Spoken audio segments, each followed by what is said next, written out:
48 for 1 Australia, 82 to win. England's 356 in the second innings, Botham 149 not out.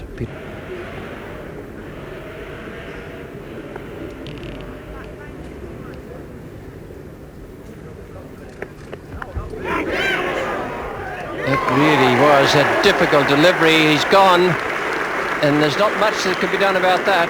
Trevor Chappell really had no chance. Very good piece of bowling from Bob Willis. The second wicket goes down at 56. Trevor Chappell caught Taylor bowled Willis for 8, and Dyson is 29 not out. Cracking good bouncer this. He's whacked it in. Really whacked it down, and he was dead on line. Trevor Chappell perhaps just a little unlucky that it didn't fall clear in the end. 56 for 2.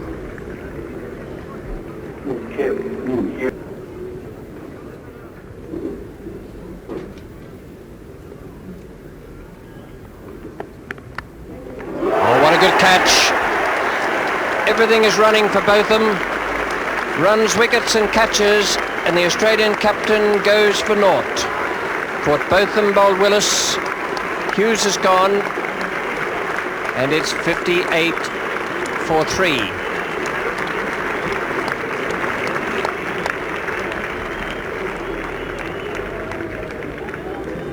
An animated crowd here at Headingley.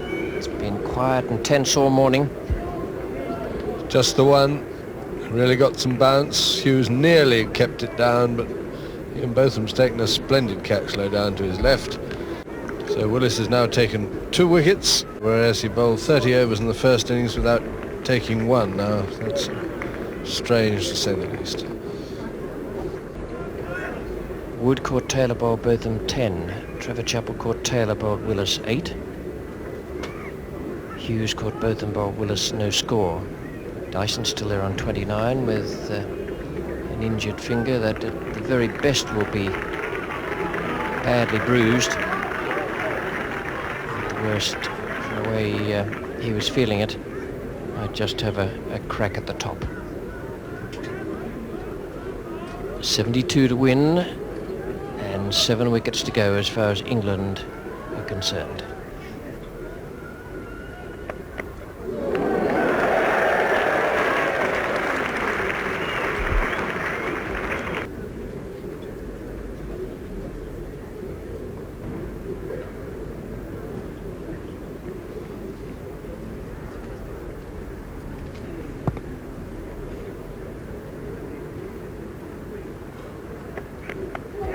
Good catch, super catch that.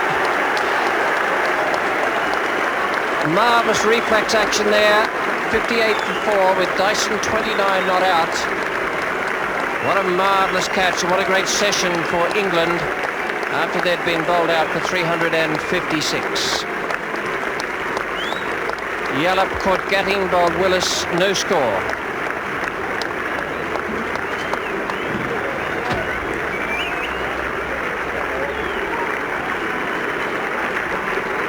What a session and what a match.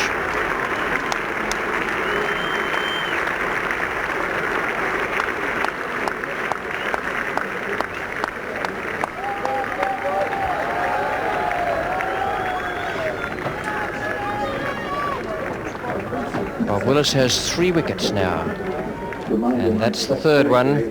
Great catch by Botham to get Hughes, but this was equally as good. Gatting, the man going forward at short leg. Great piece of fielding that, and it's given England a real chance. Absolute misery for Australia there, 58 for 4, and what joy for England. 3 to Willis, 2 of them in that last over, and Botham picking up the other one when he got Graham Wood for 10. John Dyson hanging in there for 29 not out, but at lunchtime on this final day, Australia faced this daunting task. 6 wickets in hand, and they still needed 72 to win.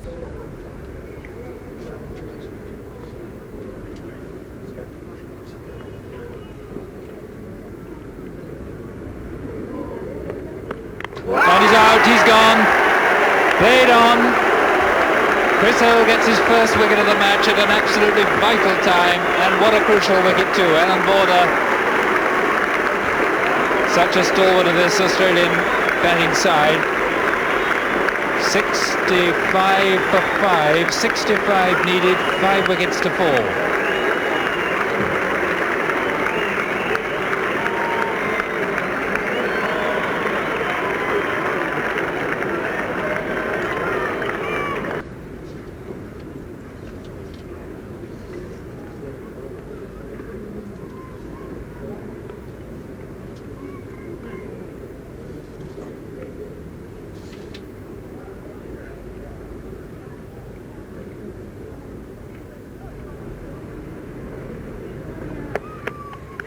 Got a touch on it, he's gone. Going for the hook which he played so well in the previous over, but Bob Willis' extra pace getting him, and look at that look of suppressed excitement on Mike Braley and other England fielders. Willis' 4th wicket, 68 for 6. Keep calm and keep it up. And this was how John Dyson went.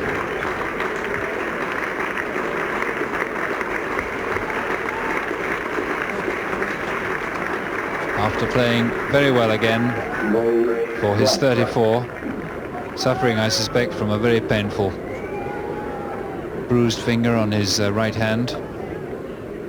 And here are the things that make the difference in this game.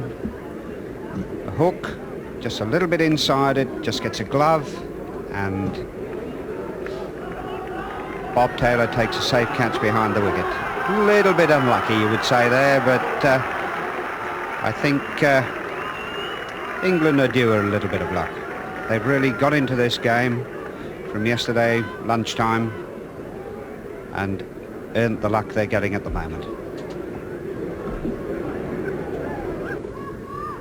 56 to win, Willis to Marsh.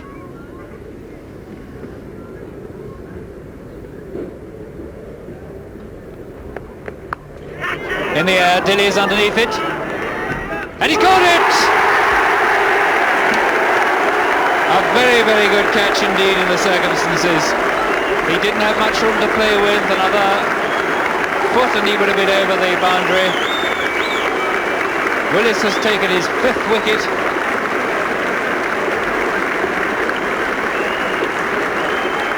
Sooner or later, Rodney Marsh had to go for the big hit. And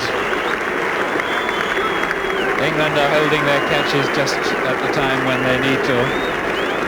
74 for 7, Australia. And there goes Rodney Marsh.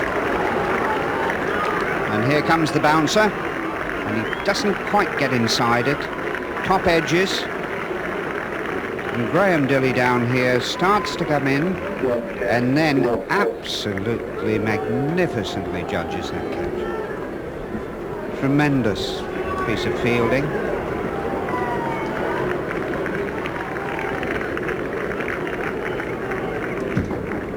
So Willis continues with this what is beginning to look like possibly a match-winning spell. 5 for 24 now.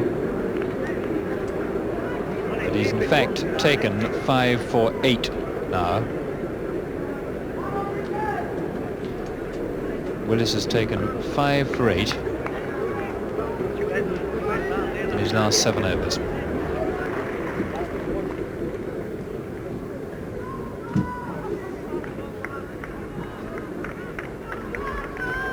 So Willis coming up for his 13th over, his 5th since lunch. 5 for 24 at the moment.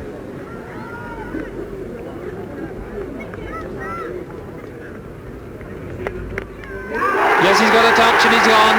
Willis has taken his 6th wicket.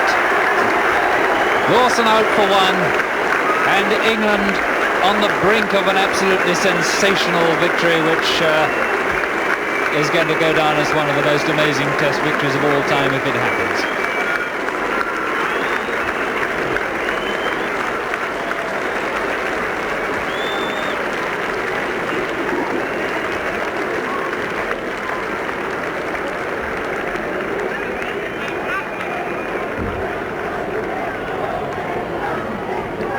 This is quite astonishing. Here comes Bob Willis in a good delivery, just outside the off stump. And Jeff Lawson got a very solid nick on that. And Bob Taylor making no mistake at all.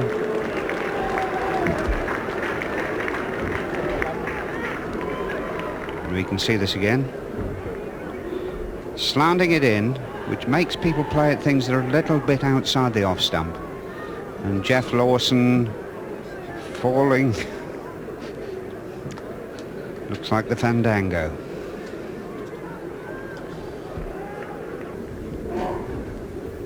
"20 runs to win now." Well, no word from Brealey, other than to keep Graham Dilley a little squarer. Lilly is 17, Bright 19.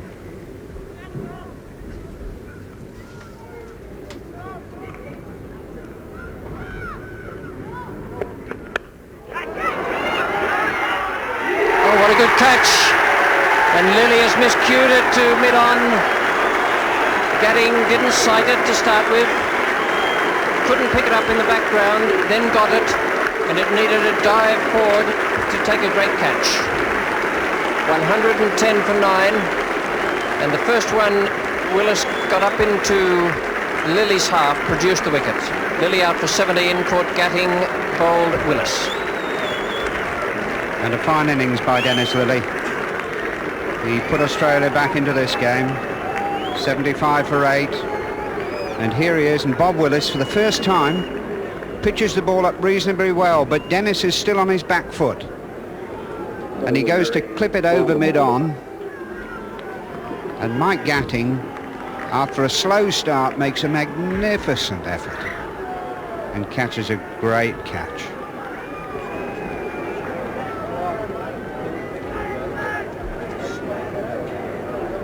The last man for Australia comes in with 20 runs needed to win, Terry Alderman.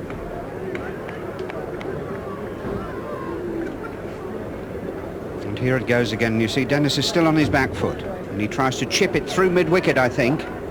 Gets a leading edge, and in the background Mike Gatting doesn't quite sight it to start with, and then makes a wonderful catch of it. That was a good catch. Just imagine Gatting's feelings as he tried to sight the ball, knowing it was somewhere on its way towards him. Off the bat, just the leg by to reduce the Australian target to 19. Everyone's back for Ray Bright.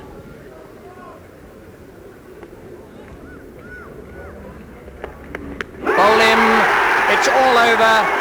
And it is one of the most fantastic victories ever known in Test cricket history. Bob Willis, 8 wickets, a fabulous performance. England have won this match after one of the most astonishing fightbacks you could ever see. An incredible performance to square the series, the Australians having won at Trent Bridge.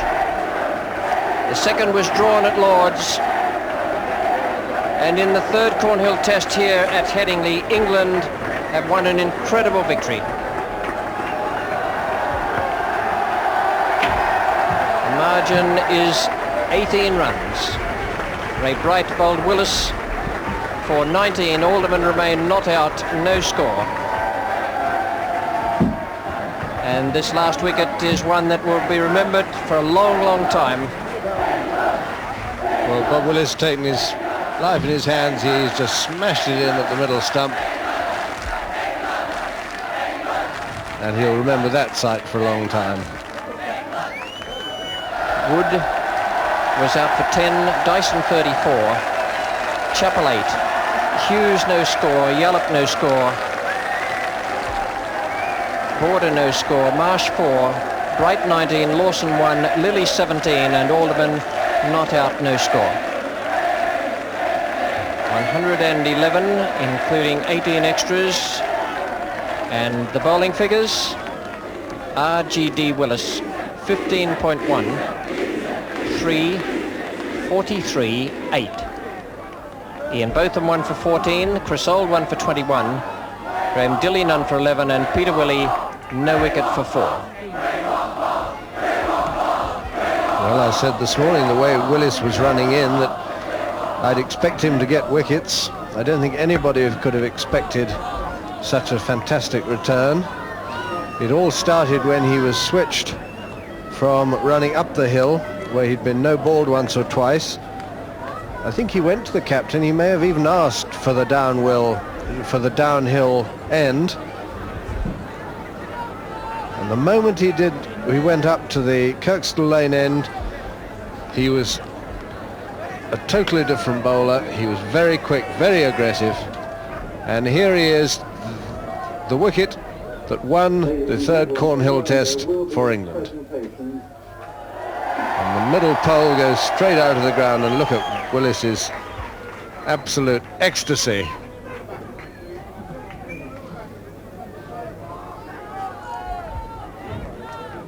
The story of the match, Australia having won the toss and batted, 401 for 9 declared. England 174 and 356. Australia 111. England won by 18 runs. In the Australian innings, just 4 men reached double figures. The England team, led by Mike Brearley, come out for the presentation of the awards for this Cornhill Test. End of the match award to be presented by former England fast bowler Fred Truman.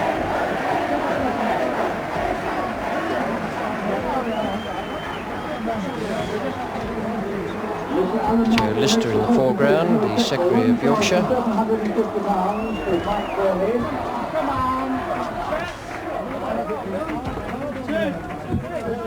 Let me turn this way.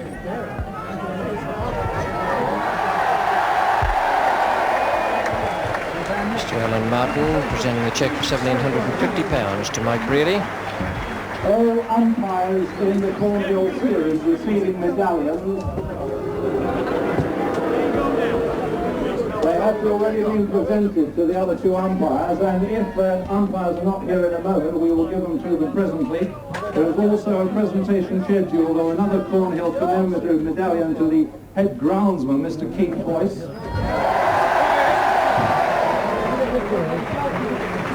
The divisional manager of Cornhill Insurance now makes the presentation to the 2 umpires, Barry Mayer and David Evans, receive their commemorative medallions.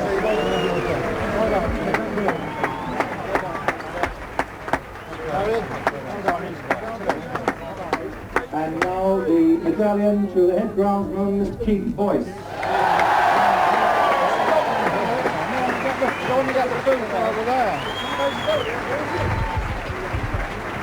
A cheque for £350 accompanied by a Cornhill medallion for the player of the match, and here to make his adjudication for that show is the head Truman.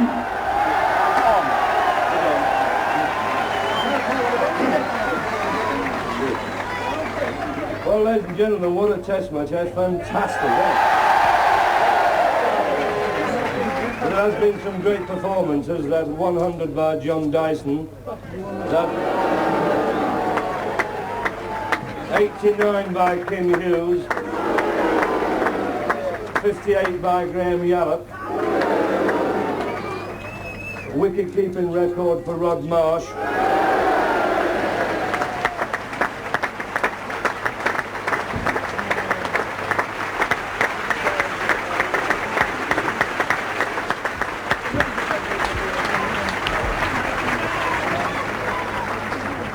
a wicket-keeping record for Bob Taylor,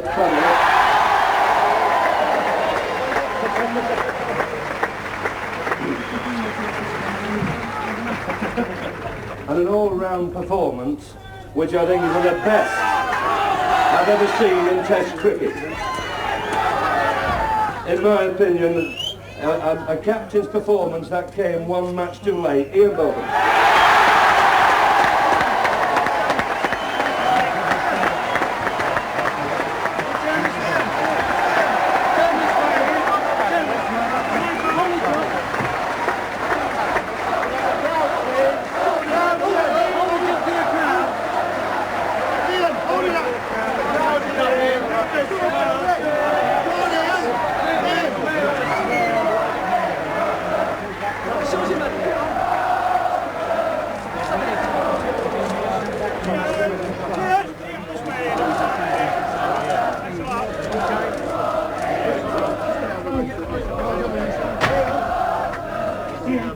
That concludes the formal part of the ceremony.